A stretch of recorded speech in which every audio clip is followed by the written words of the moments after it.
அண்ணா IAS academy சாதனையாளர்களின் சங்கம்.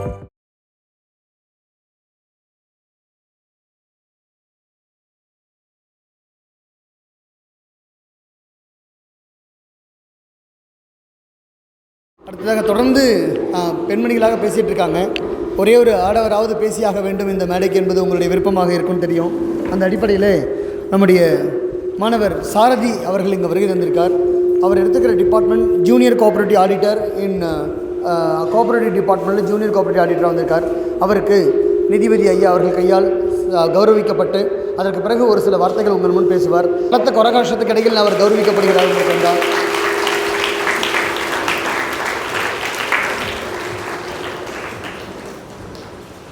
அனைவருக்கும் வணக்கம். என் பெயர் கே சாரதி. நான் கடந்த குரூப் 2 தேர்வில் ஜூனியர் கோஆபரேட்டிவ் ஆடிட்டர் எடுத்திருக்கேன். என்னுடைய டிஎன்பிஎஸ்சி பயணம் நெடிய பயணம்தான். நான் 2016க்கு முன்னாடியே இங்கே ஒரு கால்ஃபருக்கு குரூப் 4க்கு வந்துட்டு நான் பண்ண ஒரு தப்பு, ஒரு கால்ஃபர் மட்டும் படிச்சுட்டு இது நம்ம குரூப் 4ல் சரியாக எடுக்கலையே, மார்க் கம்மியாயிடுச்சு அப்படின்னு சொல்லிவிட்டு ஃப்ரெண்ட்ஸ்லாம் என் கூட இருந்தவங்க ஃப்ரெண்ட்ஸ்லாம் எல்லாம் ப்ரைவேட் ஜாப்பில் இருந்தாங்க. அவங்களுக்கு கவர்மெண்ட் ஜாப்லாம் இன்ட்ரெஸ்ட் இல்லை. ஆனால் எனக்கு மட்டும் என்னன்னு தெரியல, கவர்மெண்ட் ஜாப்பில் ஒரு சின்ன ஆசை. சரி, கூட இருந்தவங்களாட்டி இதெல்லாம் உனக்கு செட் ஆகாதா, நீ ப்ரைவேட் ஜாப்புக்கு போடா அப்படின்ற மாதிரி சொன்னாங்க. நானும் என்ன பண்ணேன்னா, சரி ஒரு கால்ஃபர் சரி நம்மளுக்கு செட் ஆகலைன்னு சொல்லிட்டு நானும் ஒரு ப்ரைவேட் ஜாப்புக்கு போயிட்டேன். நான் அன்றைக்கி தொடர்ந்து படிச்சிருந்தேன்னா நான் 2018 இல்லை 2019 நடந்த குரூப் 4 தேர்வில் நான் வெற்றி அடைஞ்சிருப்பேன். ஆனால் அந்த சின்ன ஒரு தப்புனால சரி நம்ம திருப்பியும் வரலாம். நான் ப்ரைவேட் ஜாப்புக்கு போனேன். அங்கே போனால் ஒரே டார்ச்சரு, 8 ஹவர் அப்படியே நின்று வேலை செய்யணும். நான் எம்பிஏ படிச்சிருக்கேன். ஆனால் என்னை ஹெச்ஆர் இன்டர்வியூக்கு கூப்பிட்டு அங்கே இருக்கிற ப்ரொடக்ஷனில் வேலை செய்கிற மாதிரி இது பண்ணாங்க. அது எனக்கு கொஞ்சம் ஒரு மாதிரியாக இருந்தது. சரி, நம்ம ஆசைப்பட்ட மாதிரி திருப்பி நம்ம டிஎன்பிஎஸ்சியே படிக்கலாம். ஐயா சொன்ன மாதிரி ஐயா மீட் பண்ணி, ஐயா நான் இனிமேட்டு தொடர்ந்து டிஎன்பிஎஸ்சி படிக்க போகிறேன், நான் இது வரைக்கும் வேலைக்கெல்லாம் போகல அப்படின்னு சொல்லிட்டு 2018 ஜூன் மாதம் நான் சேர்ந்துட்டு அப்புறம் ஒரு குரூப் 4 எழுதினேன். அதில் ஒரு 156 தான் போட்டேன். டைப்பிஸ்ட்டு வச்சுருந்தேன். கவுன்சிலிங்கும் கூப்பிட்டுருந்தாங்க. ஆனால் அன்றைக்கி அடுத்த நாள் கவுன்சிலிங் போகிறேன். முன்னாடி நைட்டு எனக்கு ஒரு மெசேஜ் வருது, உங்கள் கோட்டாவில் முடிஞ்சிச்சு, நீங்கள் வர தேவையில்ல அப்படின்ட்டு. சரி, ஓகே. ஐயா வழக்கமாக ஒரு டைலாக் சொல்லுவார்ல, அதனால் என்ன அடுத்து என்னன்ட்டு உடனே சரி, அப்போ நெக்ஸ்ட்டு நம்ம கண்ணுக்கு தெரிஞ்சது குரூப் 2 தான். உடனே குரூப் 2ல் இறங்கிட்டோம். குரூப் 2ல் இறங்கி கால்ஃபர் வருமானு வெயிட் பண்ணியிருந்தோம். ஆனால் கால்ஃபர் வரல. கொரோனா தான் வந்தது. அந்த கொரோனா உங்களுக்கே தெரியும், கிட்டத்தட்ட ஒரு 2-3 வருஷம் வாயில் போட்டுச்சு கொரோனா. அந்த கொரோனா டைம்லேயும் எங்களை இது பண்ணாமல், அதாவது படிக்கிறது விடாமல் எங்கள் வாட்ஸ்அப் மூலிமா எல்லாரையும் குரூப்பாக ஃபார்ம் பண்ணி அதில் அந்த தினமும் கொரோனாவிலே எங்களுக்கு ஒரு டெஸ்ட் மாதிரி கண்டக்ட் பண்ணி வீட்டில் இருந்தே நாங்கள் தினமும் ஷெடியூல்லாம் அனுப்பிச்சிடுவாங்க வாட்ஸ்அப்பில்.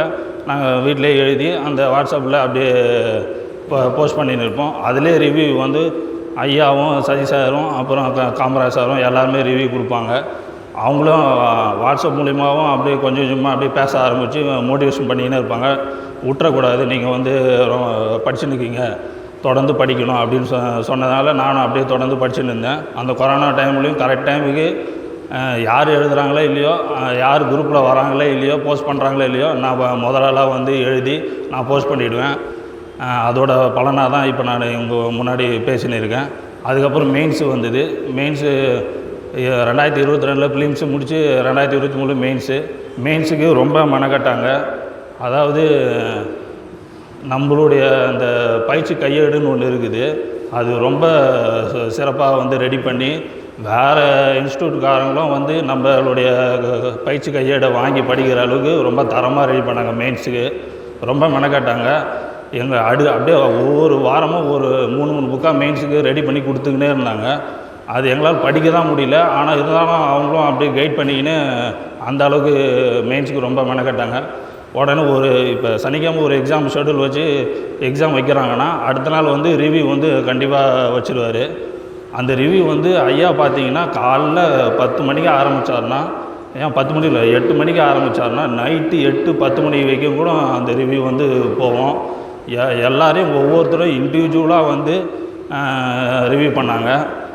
ஐயாவும் பண்ணாங்க, சசி சார், காமராஜ் சார் எல்லாம் 3 பேரும் சேர்ந்து பண்ணுவாங்க.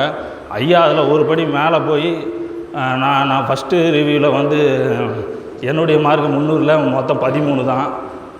நாங்கள் ஐயா வெறும் 13 தான் எடுத்துருக்கேன், எப்படி ஐயா நான் பண்ணுறது அப்படின்னு கேட்டேன். என்னால் எழுதவே முடியல, ஸ்பீடாக எழுத முடியல. இல்லைப்பா, நான் வந்து இப்போ ஃபஸ்ட்டு எக்ஸாம்னால உங்களுக்கு எல்லாம் கம்மியாக தான் போட்டிருக்கோம், நீங்கள் அப்படியே தொடர்ந்து படிங்க, உங்களால் முடியும் அப்படின்னு சொல்லி மோட்டிவேஷன் பண்ணி அப்புறம் 2-3 எக்ஸாம் எழுதினேன்.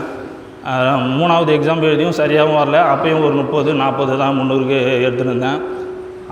அப்புறம் திருப்பி இன்னொரு ரிவ்யூவில் வந்து பெண்ணு முதற்கொண்டு நான் எழுதணும், ஒவ்வொரு ஹேண்ட்ரைட்டிங்கும் எந்தெந்த பெண்ணு வேணும் அப்படின்ற மாதிரி எல்லா பெண்ணும் சூஸ் பண்ணி கரெக்டாக இது பண்ணி கைட் பண்ணி கொண்டு போனாங்க.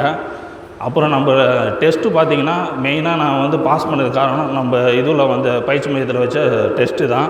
கிட்டத்தட்ட மெயின்ஸு 30-40 டெஸ்ட்டு நான் எழுதியிருப்பேன். அவ்வளோ அந்த பயிற்சி மையம் தான், அந்த டெஸ்ட்டால் தான் நான் இந்த அளவுக்கு பாஸ் பண்ணிக்கிறேன். அப்புறம் நம்ம மெயினாக வந்து நம்ம கொஷின் பேப்பர் மட்டும் பாருங்கள். யூடியூப்பில் அதுமாதிரி அதர் இன்ஸ்டியூட் இருக்கிற கொஷின் பேப்பர்லாம் கம்பேர் பண்ணின்னு டைம் வேஸ்ட் பண்ணாதீங்க. அது உங்களுடைய நேரம் வந்து ரொம்ப விரயமாக்கிடும். நான் படிக்கிற டேபிளில் வந்து நம்மளுடைய பயிற்சி மையத்தோடைய நோட்ஸும் கையோடும், அதுக்கப்புறம் ஸ்கூல் புக்கும் இருக்கும். பழைய old question paper, TNPSC question paper அது இருக்கும், அதோட நம்மளுடைய கொஷின் பேப்பர் இருக்கும். இதுதான் நான் கம்பேர் பண்ணுவேன். இங்கே எக்ஸாம் எழுதிட்டு வீட்டுக்கு போயிட்டு நம்மளுடைய கொஷின் பேப்பரை அனலைஸ் பண்ணால் தான் நம்ம என்ன தப்பு பண்ணிக்கிறோம், நம்ம அதுலேருந்து என்ன இம்ப்ரூவ் பண்ண முடியும் அப்படின்னு தெரியும். அதை விட்டுட்டு நீங்கள் எழுதிட்டு வீட்டில் போயிட்டு அதை திருப்பி பார்க்காம இருந்தீங்கன்னா ஒரே விஷயம் இல்லை. வாய்ப்பளித்த பயிற்சி மையத்துக்கு நன்றி.